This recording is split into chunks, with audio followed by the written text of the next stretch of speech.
Halo, selamat datang di Belajar Bareng Gapa Batch 2. Kita hari ini mau ngebahas beberapa soal mengenai PU, subtes PU. Ya, jadi kalau di pertemuan yang lalu kan kita fokus ada hitungannya juga ya di PU ya. Hari ini aku mau kita fokus latihan soal atau drilling soal di menentukan pernyataan. Jadi nanti bakalan ada beberapa tipe soal gitu ya. Kayak misalnya nih, aku kasih tahu di sini dulu kali ya. Kayak misalnya ada pernyataan yang benar gitu, yang benar, kemudian ada yang salah, kemudian ada juga yang paling mungkin benar. Nah, biasanya ada tuh tipe-tipe soal kayak gitu ya, paling mungkin benar. Atau paling, atau paling salah, paling benar, dan sebagainya. Gitu ya. Nah, kayak gini. Ada tipe-tipe soal yang kayak gitu. Oke, aku mau kita lanjut aja langsung ke bagian ini ya, teman-teman ya. Jadi kita akan coba untuk drilling soal. Aku kasih kalian waktu 1 menit ya. Biasa kalau di PPU itu satu soal bisa kita eksekusi waktunya maksimal 1 menit gitu. Jadi silakan dibaca dulu soalnya. Terus habis itu nanti kalau udah tahu jawabannya langsung aja di kolom komentar ya sambil nunggu kita ngebahas soal yang ini. Silakan.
Oke, waktunya selesai. Kita coba analisis dulu. Yang ditanyakan di soal ini adalah pernyataan yang benar gitu ya. Berarti pernyataan yang sesuai gitu, sesuai dengan pernyataan yang ada di soal. Oke, kita lihat dulu pernyataannya. Di sini kita tahu bahwa ada informasi mengenai, oh ada banyak petani nih yang pakai jasa buruh gitu ya, sehingga pengeluarannya membengkak. Nah, pembengkakan pengeluaran itu tuh bakalan meningkatkan modal yang harus disiapin sama petani pada musim tanam padi gitu. Nah, meskipun sebenarnya sawah itu bisa ditanami palawija gitu ya, peminjaman modal pada koperasi itu tidak dapat dihindari ya, karena modal yang harus disiapkan petani itu meningkat. Oke, berarti cari yang paling benar. Kita analisis dari opsi yang pertama dulu deh. Penanaman palawija, tadi sebentar. Penanaman palawija di sawah itu menyebabkan meningkatnya. Jadi penanaman palawijanya ini menjadi penyebab meningkatnya modal yang harus disiapin. Bener nggak? Salah ya. Karena udah jelas di sini tuh karena pakai jasa buruh, teman-teman. Ya, harusnya di sini adalah jasa buruh. Maka pernyataan ini adalah pernyataan yang TS atau tidak sesuai, maka opsi A salah. Oke, kemudian yang kedua, petani itu menggunakan jasa buruh. Jadi petani benar tuh pakai jasa buruh gitu ya. Disebabkan oleh peminjaman modal. Benar nggak pernyataannya? Petani pakai jasa buruh disebabkan oleh peminjaman modal di koperasi yang tidak dapat dihindari. Terbalik ya. Jadi petani yang menggunakan jasa buruh ini tuh harusnya menyebabkan, ya kan, menyebabkan peminjaman modal yang ada di koperasi itu tidak dapat dihindari. Maka ini pernyataannya juga termasuk pernyataan yang tidak sesuai, sehingga dia salah. Opsi yang B. Kemudian opsi yang C, penggunaan jasa buruh itu menyebabkan, nah yang ini nih, penggunaan jasa buruh itu menyebabkan peningkatan modal petani pada musim tanam padi.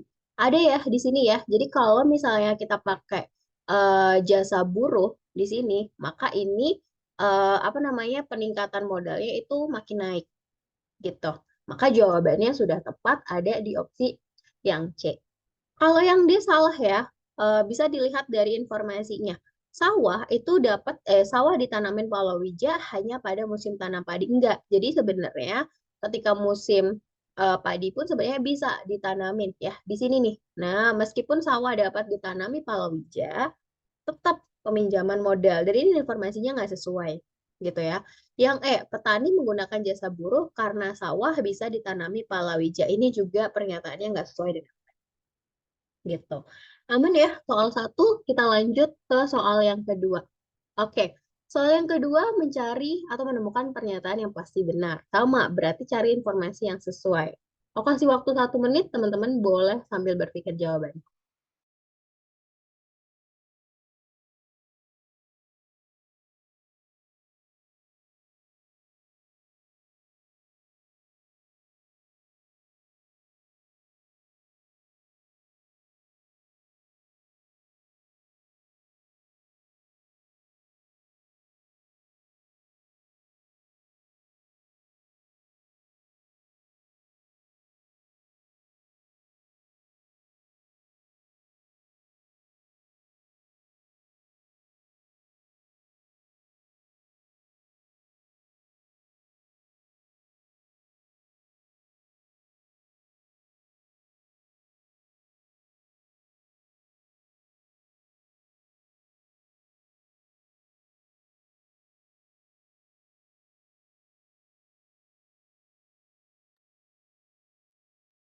Oke, waktunya habis ya, teman-teman ya.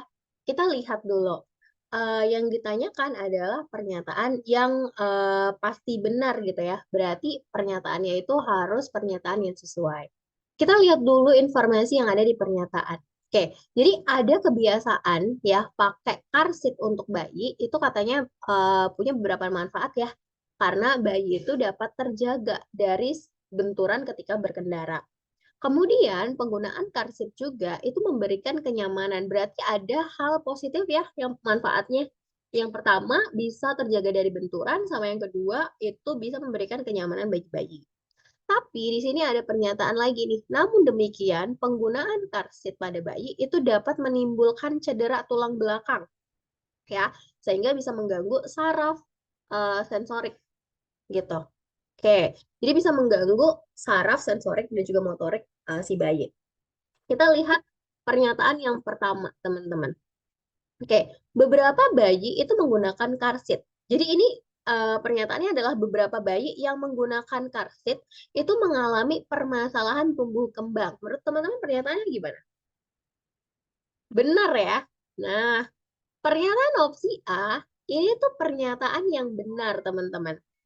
Ya, kenapa dianggap pernyataan yang benar? Karena kalau misalnya teman-teman perhatikan gitu ya, sebentar.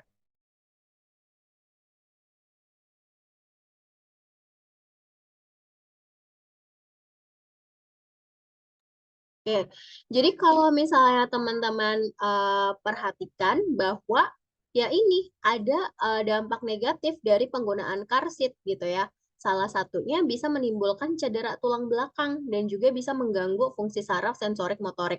Berarti sudah benar gitu ya. Oh, berarti ada beberapa bayi nih yang kalau dia pakai karsit itu bisa mengalami permasalahan tumbuh kembang. Ada di sini, maka pernyataannya pasti benar. Tapi kalau yang B, C, D, dan E itu keliru. Ya, kita bisa lihat. Tulang belakang bayi itu tidak mengalami cedera. Padahal di sini dijelasin bisa kok mengalami cedera tulang belakang ketika pakai karsit. Maka jawabannya ini adalah pernyataan yang tidak sesuai, maka dia salah. Kemudian yang B, bayi yang tidak pakai karsit gitu ya, itu cenderung rewel gitu. Yang nggak pakai karsit cenderung rewel. Nah, ini juga sebenarnya tidak bisa diketahui ya kebenarannya ya dan belum pasti benar, maka pernyataannya ada di pernyataan yang ada di opsi C itu pernyataan yang salah. Kemudian yang D, benturan yang terjadi saat menggunakan karsit ya itu menyebabkan tulang belakang bayi itu cedera. Padahal kalau kita lihat di bagian manfaat itu tuh bayi bisa terjaga loh dari benturan. Ya, berarti pernyataan ini tuh tidak sesuai gitu.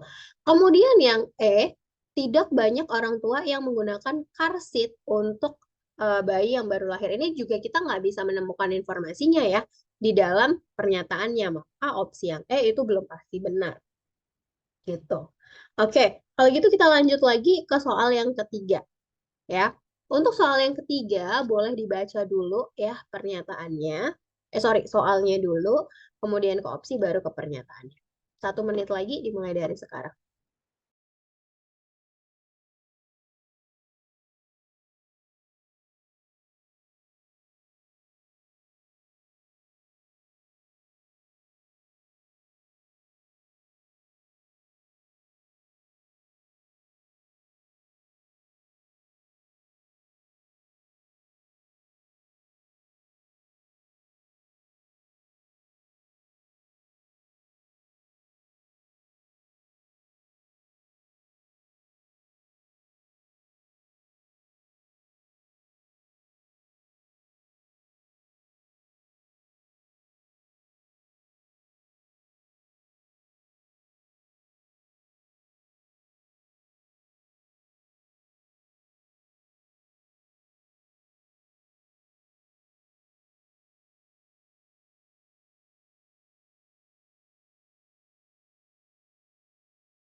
Oke, waktunya habis. Ini adalah tipe soal yang agak berbeda ya. Kalau yang tadi itu kayak mencari yang pasti benernya gitu kan ya, atau yang cari yang sesuai. Nah, kalau yang di sini ini em, kita harus mencari pernyataan yang paling mungkin menjelaskan perbedaan kedua kondisi.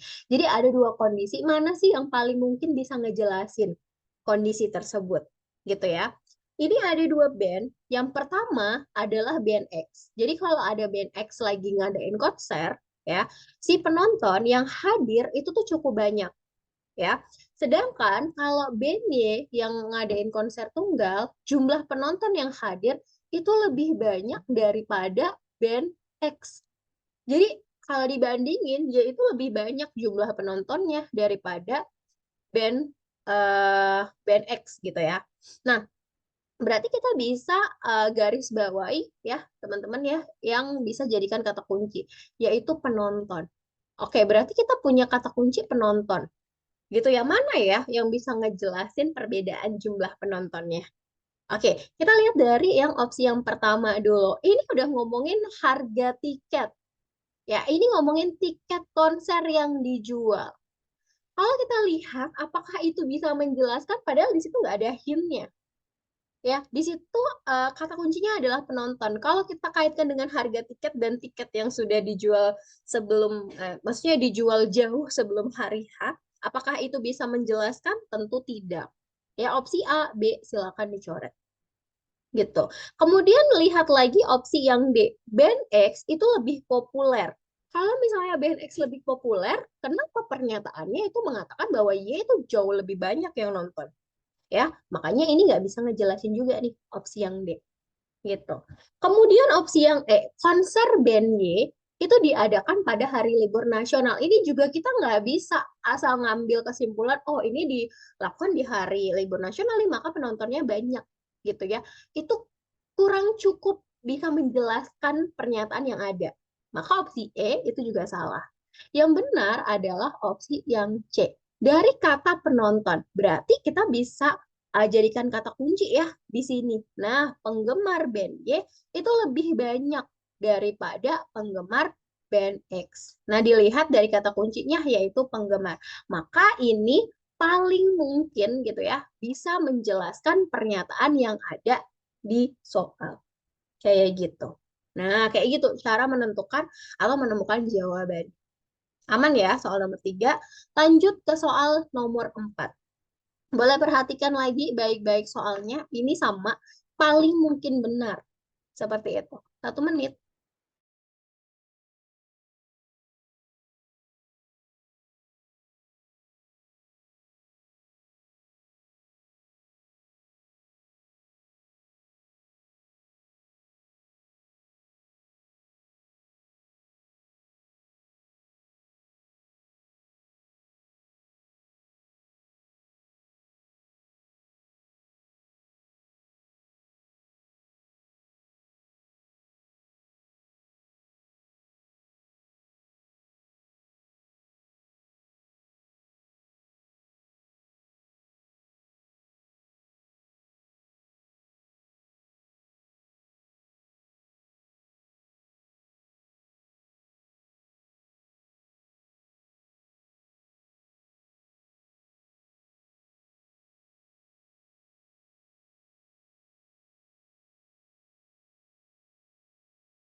Oke, waktunya udah habis. Kita lihat eh, pertanyaannya dulu ya, di bagian pertanyaan. Berdasarkan paragraf di atas, apabila di suatu bangsa itu mulai lebih suka mengenakan pakaian daripada budaya lain. Sebentar, nih kok melenceng nggak suka nih. Bentar.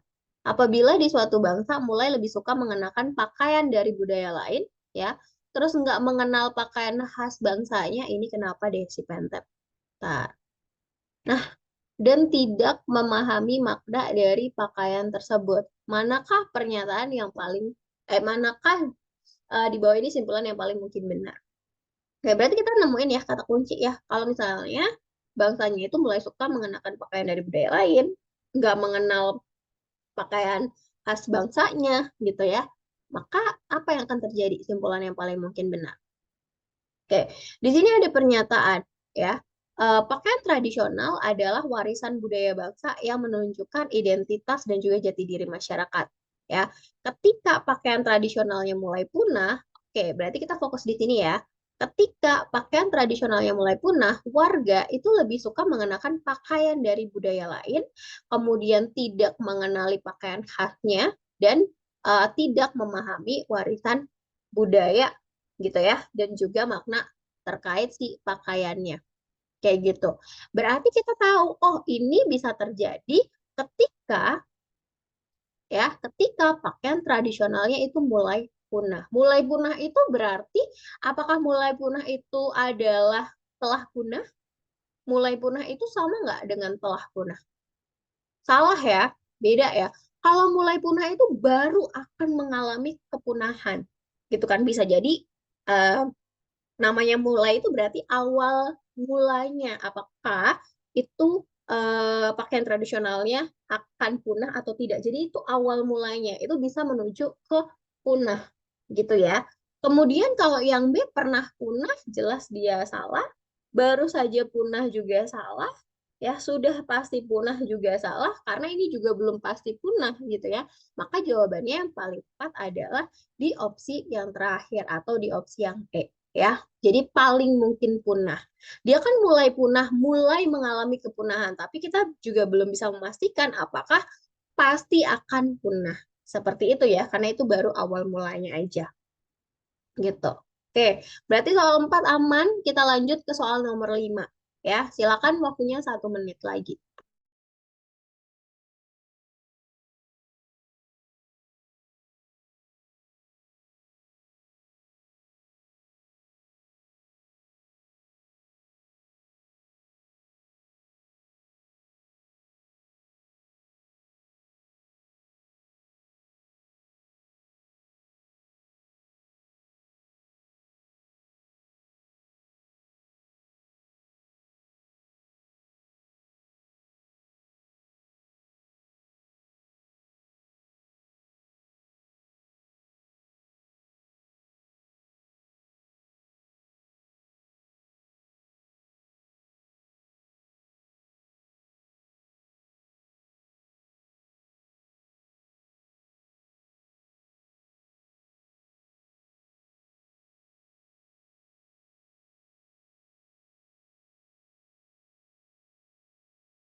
Oke, yang dicari di sini adalah pernyataan sebab akibat ya.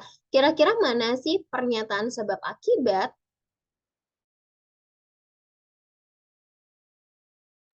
ya? Yang paling mungkin benar, aduh aku pengen bersin. Yang paling mungkin, yang paling mungkin benar ya guys. Ya ampun aku bersin-bersin. Oke, kalau gitu kita lihat pernyataannya ya. Puncak Gunung X itu merupakan puncak paling tinggi gitu ya di antara puncak gunung lain di negara A. Nah, terus ada pernyataan lagi, kalau makin tinggi puncak suatu gunung, maka si kadar oksigen di puncak itu makin sedikit. Gitu ya. Jadi mana yang paling mungkin benar? Kita lihat pernyataan yang pertama dulu deh. Mendaki Gunung X itu lebih mudah menyebabkan kelelahan daripada mendaki gunung lainnya. Betul nggak? Bisa nggak kita simpulkan sebab akibatnya berdasarkan informasi ini? Tentu tidak, gitu ya. Kemudian yang B, kadar oksigen di puncak gunung, ya, kita lihat opsi B deh. Kadar oksigen yang ada di puncak gunung X itu tuh dipengaruhi oleh ketinggian gunung tersebut. Jadi kadar oksigennya, betul atau salah pernyataannya? Kalau kadar oksigen itu tuh pengaruhnya memang karena adanya tingginya. Jadi tinggi suatu gunung itu mempengaruhi kadar oksigennya. Benar ya. Nah, jadi yang ini benar nih teman-teman ya. Makin tinggi puncak suatu gunung, maka kadar oksigennya itu makin sedikit. Berarti kita bisa nih menyatakan pernyataan yang apa namanya yang menjelaskan atau pernyataan sebab akibat berkaitan dengan informasi yang ada. Dan ini adalah pernyataan yang paling mungkin benar berdasarkan informasi yang sudah ada. Gitu. Kalau yang C, ini ngomongin latihan pernapasan yang intensif akan membantu seorang pendaki mencapai puncak Gunung X. Betul atau salah? Salah ya, yang C ya. Kita belum bisa menyimpulkan pernyataan sebab akibat yang opsi C berkaitan dengan si pernyataan yang ada di teks, yang ada di soal maksudnya. Yang D juga salah. Kenapa? Kadar oksigen yang menipis itu pasti disebabkan oleh suhu udara yang dingin. Padahal itu disebabkan karena apa? Karena puncaknya gitu kan. Jadi karena ketinggiannya. Jadi yang memengaruhi itu adalah ketinggian dari puncak gunungnya. Yang E, tingginya puncak gunung atau puncak suatu gunung itu menyebabkan pendaki gunung itu kekurangan oksigen. Ya, kalau di sini dia bilang selalu. Oke, ya, ini kurang tepat. Tingginya puncak suatu gunung itu selalu menyebabkan pendaki gunung kekurangan oksigen. Enggak ya, jadi ini juga kurang tepat. Maka jawabannya adalah di opsi yang B. Oke, kita lanjut ke soal berikutnya. Soal nomor 6. Ini juga aku kasih waktu 1 menit ya, silakan.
Oke, bahas lagi soal yang ini. Jadi yang ditanyakan adalah pernyataan, aduh, mana nih?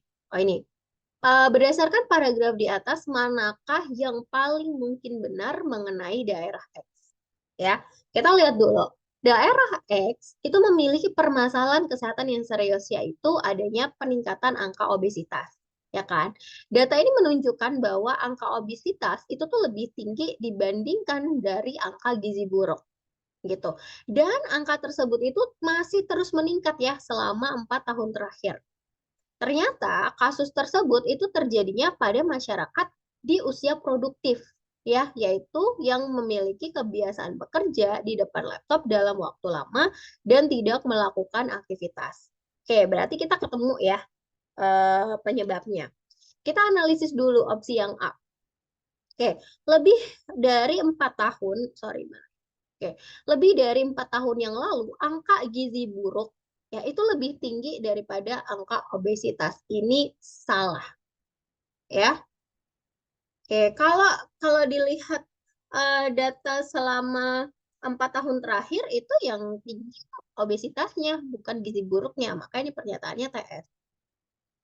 Kalau yang B, makin banyak pekerja kantoran, makin banyak angka obesitas. Ini betul ya, teman-teman ya.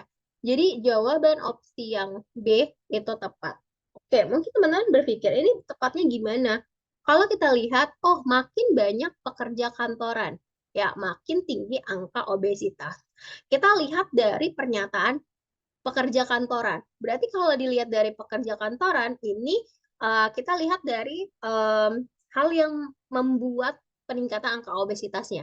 Jadi ini tuh terjadi di usia produktif. Usia produktif itu usia kerja, ya, usia kerja. Nah, terus dilihat di sini, di depan komputer dalam waktu yang lama. Berarti kita bisa simpulkan juga, ini pekerja kantoran. Seperti itu. Ya, maka kemungkinan yang paling tepat adalah opsi yang B. Kalau opsi yang C, kenapa bukan yang C gitu ya? Padahal di sini ada anak muda. Nah, kasus obesitas itu akan tetap ada pada anak muda yang bukan pekerja lapangan. Bukan pekerja lapangan, mungkin bisa aja dia pekerja kantoran ya. Tapi hati-hati di sini cuman anak muda. Sedangkan usia kerja itu tidak hanya anak muda. Jadi usia kerja itu bisa orang dewasa juga masuk usia kerja. Kayak gitu ya. Jadi usia kerja itu kalau nggak salah 15 sampai 60 berapa gitu ya, teman-teman ya. Jadi bukan hanya eh anak muda, maka opsi C salah gitu. Kemudian yang D, tidak ada kasus obesitas pada masyarakat yang bukan usia produktif. Nah, ini juga kita nggak bisa menyimpulkan ini gitu ya, karena data atau informasi yang ada di pernyataan itu kurang kurang lengkap kalau misalnya kita memilih opsi yang D. Jadi pernyataannya kurang tepat gitu. Ya bukan berarti oh yang nggak di usia produktif gitu ya itu nggak mengalami obesitas, nggak juga karena di sini tuh banyak terjadi. Kalau banyak terjadi berarti mayoritasnya memang di usia produktif, tapi bisa aja yang bukan usia produktif juga mengalami kasus serupa. Kemudian opsi yang E ini juga salah. Lebih dari 4 tahun yang lalu kasus obesitas itu terjadi pada bukan usia produktif. Ini juga kurang tepat. Ya, ini TS gitu. Kalau gitu lanjut ke soal yang keenam. Soal ketujuh ya maksudnya. Oke, silakan teman-teman boleh analisis terlebih dahulu.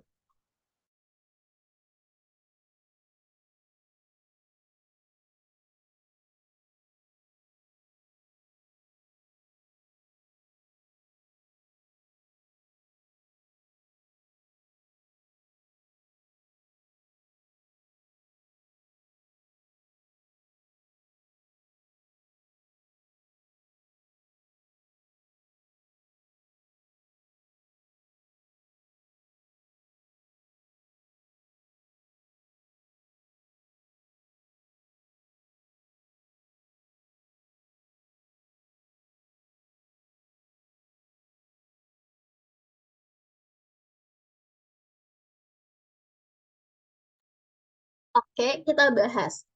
Oke, di sini yang ditanya adalah pernyataan yang pasti salah, berarti tidak sesuai ya dengan informasi yang ada di dalam teks. Oke, kalau kita lihat ya, yogurt itu kan merupakan makanan sehat nih, gitu kan ya. Bisa bermanfaat untuk melancarkan proses penyerapan nutrisi dari makanan. Namun, kalau banyak konsumsi yogurt itu bisa nambah si asupan gula gitu ya yang masuk ke tubuh. Akibatnya, itu bisa menyebabkan berbagai masalah kesehatan. Contohnya bisa ada diabetes dan juga bisa menyebabkan penyakit jantung juga. Untuk itu, pilihan yogurt tanpa rasa berarti plain ya atau lemak untuk menghindari asupan gula yang terlalu banyak. Jadi disarankan untuk pilih yogurt yang tanpa rasa dan lemak. Kayak gitu. Kita lihat dari pernyataan yang pertama dulu. Mengonsumsi yogurt itu tidak akan menyebabkan masalah kesehatan. Gimana informasinya? Pasti salah, betul banget. Jadi informasi ini adalah informasi yang pasti salah. Kenapa? Kalau teman-teman lihat di sini, ini sudah pasti dia bisa menyebabkan berbagai masalah. Kalau misalnya kita makannya itu yogurt yang dia itu yang dia itu di dalamnya mengandung gula, gitu kan ya. Dan kalau misalnya kita mengonsumsinya terlalu banyak, maka bisa aja menyebabkan berbagai masalah kayak misalnya diabetes sama penyakit jantung. Maka opsi A adalah pernyataan yang benar. Gitu ya. Maksudnya pernyataan yang benar karena dia sudah jelas salah. Gitu. Opsi yang B ini nggak tepat. Kenapa? Karena kalau di sini mengonsumsi yogurt dengan berbagai buah alami. ya kan? Dapat menghindari asupan gula. Kalau di sini sarannya adalah yang plain ya, tanpa rasa dan juga tanpa lemak. Maka yang B itu belum bisa kita simpulkan menjadi pernyataan yang pasti salah. Gitu ya. Bisa aja tuh, gitu kan? Bisa aja benar, gitu kan ya. Oh, pakai buah alami nih, gitu ya. Berarti kemungkinannya apa gulanya tuh nggak lebih banyak gitu ya dibanding yang perisa buatan gitu. Yang C, yogurt yang mengandung perasa buatan itu mengandung kalori gitu kan ya, yang dapat menyebabkan masalah kesehatan. Nah, ini juga nggak bisa dilihat dari pernyataan yang ada. Jadi kita nggak bisa menilai si perasa buatan itu karena informasinya kurang ya untuk bisa memilih pernyataan C sebagai pernyataan yang pasti salah karena informasinya kurang. Seperti itu, nggak ada informasi tentang perasa buatan. Yang D juga, batas aman mengonsumsi yogurt ya agar aman bagi tubuh itu sebanyak 3 porsi dalam sehari. Ya, ini mungkin kita merasa oh ini kayaknya pasti salah deh. Tapi kita juga nggak tahu, nggak bisa menyimpulkan itu pasti salah karena memang nggak ada informasi yang relevan gitu ya, yang membicarakan tentang porsian gitu. Maka kita nggak bisa menyimpulkan itu pasti salah atau benar kayak gitu ya. Kemungkinan lagi. Kemudian opsi yang E juga seperti itu gitu kan ya. Untuk menjaga kesehatan tubuh selain yogurt kita harus mengonsumsi makanan sehat lainnya. Ya, ini juga belum kita pastikan sebagai pernyataan yang pasti salah karena informasinya itu tidak bisa kita temukan gitu ya di dalam si teksnya. Gitu. Aman ya? Lanjut ke soal udah selesai berarti. Ini adalah soal terakhir ya, berarti kita barusan aja bahas 7 soal. uh, Tadi dari awal itu ada pernyataan pasti salah, pernyataan paling benar, paling mungkin benar, dan lain sebagainya. Gitu.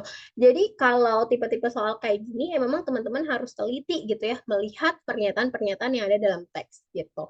Dan satu lagi, kalau uh, soal-soal pernyataan kayak gini, mohon untuk melihat informasi yang ada pada pernyataannya.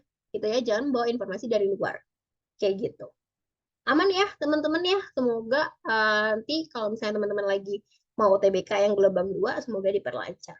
Terima kasih, sampai jumpa di pertemuan-pertemuan berikutnya.